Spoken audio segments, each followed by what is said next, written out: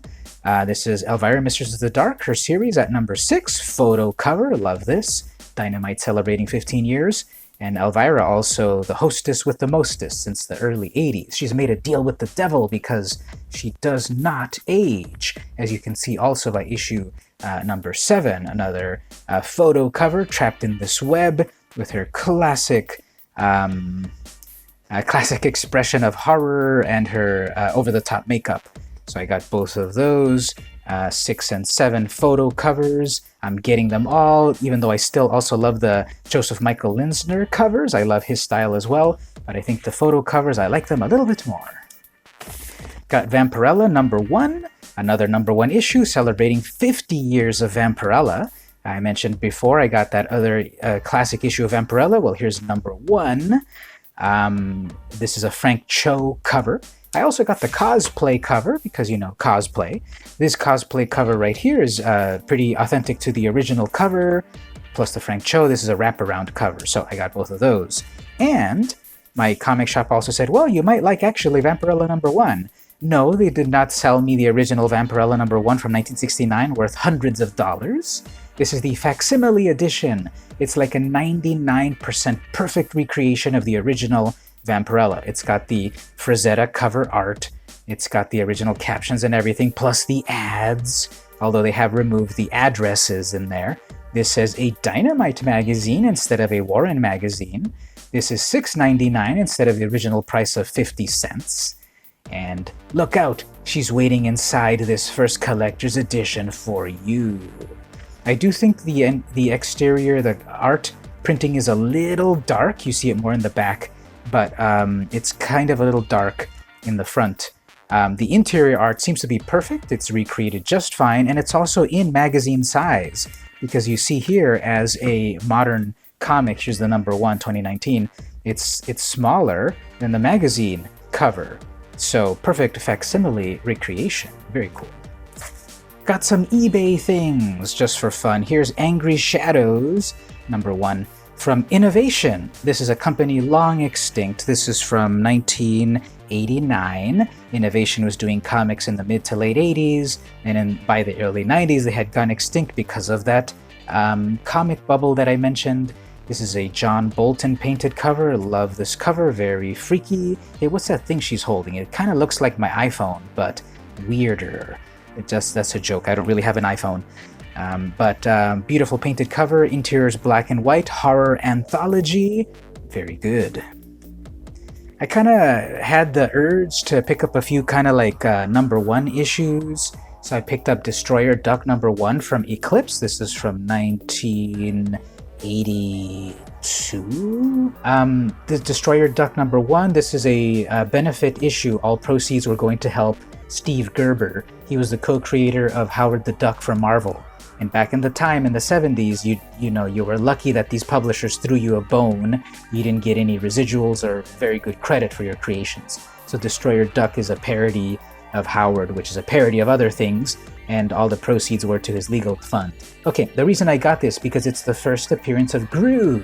Sergio Aragones's Gru the Wanderer, first appearance here. It's a 3-page, pretty silent strip at the back, starting his wandering barbarian adventures. So I got it for that reason. Pretty good quality, very good price, and I wanted to have Gru number 1 in my collection, first appearance, because I also got Gru number 1 from Pacific Comics, so his first solo book. He had been in a few backup issues like Destroyer Duck and Star Slayer, and he's got his own book right here. So this is from Pacific Comics. Fun fact, they were situated here in my hometown, San Diego, California, right over in Pacific Beach, which is a real place. And this is his first number 1, 1982, with his style that has still been around all of these 30 plus years, older than the Ninja Turtles. So very cool. Speaking of the Ninja Turtles, how about Teenage Mutant Ninja Turtles number 1 from 1984? No, this is not the one that's worth thousands of dollars. This is the 5th printing, issue number 1. So it's got an expanded book because it also has a backup story by John Talbot. This is the original Eastman and Laird work with a wraparound cover, as all of their original covers were. Red background, in the original it was black. And so it's just kind of cool to have this little piece of history. This is from 1989. Number 1, first printing was from 1984. And so I got a copy of this. I just kind of wanted to get a few issue number 1s. So now I have TMNT number 1. And there you go. That's my month for this haul. I got some eBay books with some first appearances, some random stuff, some Vampirella things, Elvira, Red Sonja, some magic stuff, some WTF stuff. That's always really cool to get into. Tank Girl, Usagi, Spawn, Unnatural, just some mainstream, then Marvel and DC books, and my other Comic-Con stuff. So that was the haul for this month. Hope you liked this stuff. Tell me in the comments what you thought about it.